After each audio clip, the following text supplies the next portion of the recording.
Ex minister మతి తప్పిపోయిన minister KTR గారు అమిత్ షా గారు పైన ఒక కామెంట్ చేసినారు. ఆ కామెంట్ ఏంటంటే, హిందీ భాష మా అందరిపైన ఎందుకు ఇస్తున్నారు అని ఆ ఒక కామెంటు కేటీఆర్ గారు ఇచ్చినారు. కేటీఆర్ గారికి నేను చెప్పాలనుకుంటున్నా, హిందీ భాష గురించి మీకు తెలుసా తెలియదా నాకైతే తెలియదు. కానీ మన తెలంగాణ స్టేట్ నుంచి మనం బయట స్టేట్లో వెళ్తే అక్కడ మీరు ఏ భాషలో మాట్లాడతారు? మన భాష వాళ్ళకి అర్థమవుతుందా? కష్టం. అందుకోసం అమిత్ షా గారు ఏంటంటే, యావత్ భారతదేశంలోన ప్రతి ఒక్క స్టేట్లో కొద్దిగైనా హిందీ నేర్చుకోండి, హిందీ భాష వస్తే మీరు ఏదైనా స్టేట్లో మీరు వెళ్ళొచ్చు, ఏదైనా మీరు పని చేసుకోవచ్చు అని ఆ ఒక మంచి ఉద్దేశంతోనే అమిత్ షా గారు ట్విట్టర్లో పోస్ట్ చేసిండు.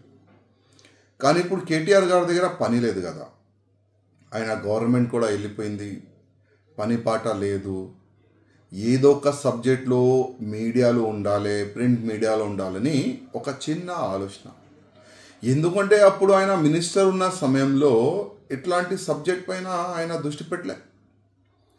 ఇప్పుడు ఆయన ఓడిపోయిండు, కొద్దిగా మెంటలీ కూడా ఆయన డిస్టర్బ్ అయిపోయిండు. అందుకోసం ప్రతి ఒక్క చిన్న సబ్జెక్ట్కి లేవాటాలే, కేంద్రం పైన ఆరోపణ చేయాలని ఒక ఉద్దేశంతో ఆయన ఈ విధంగా చేస్తుండు కేటీఆర్ గారు. అప్పుడు మోదీ గారు ప్రధానమంత్రి గారు తెలంగాణకి వచ్చినారు. అప్పుడు మీ నాన్నగారు ముఖ్యమంత్రి ఉండేది. అప్పుడు మీ నాన్నగారు ఏ భాషలో మాట్లాడినారు మోదీ గారితో? అర్థమైందా? మీరు ఢిల్లీకి వెళ్ళి చాలా వరకు కేంద్ర మంత్రులతో కలిసినారు, అమిత్ షా గారితో కలిసినారు, మోదీ గారితో కలిసినారు. ఏ భాషలో మీరు మాట్లాడినారు? మర్చిపోయినారా? అంటే ఆ ఒక్క హిందీ వల్ల మీకు ఎంత బెనిఫిట్ అయింది? ఒకవేళ మీకు హిందీ రాకపోతే, మీ నాన్నగారికి హిందీ రాకపోతే, మళ్ళీ మోదీ గారికి ఏ విధంగా మీరు తెలంగాణ గురించి ఎక్స్ప్లెయిన్ చేసినారు? మీరు ఏ విధంగా నిధుల గురించి మీరు మాట్లాడినారు? మీరు కానీ మీ నాన్న కానీ. అర్థమైందా?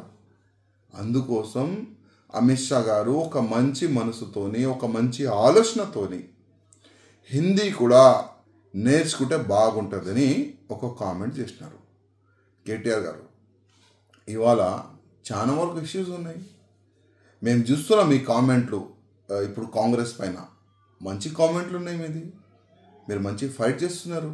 మీరు కానీ మీ ఎమ్మెల్యేస్ కానీ ఆ యాంగిల్లో మీరు పోండి. కానీ ఒక మంచి స్థానంలో పోయిన తర్వాత ఇట్లాంటి చిన్న చిన్న కామెంట్లు చేస్తే జనాలు అంటారు కేటీఆర్ పిచ్చోడు అయిపోయిందని. కొద్ది జాగ్రత్తగా కామెంట్ చేయండి.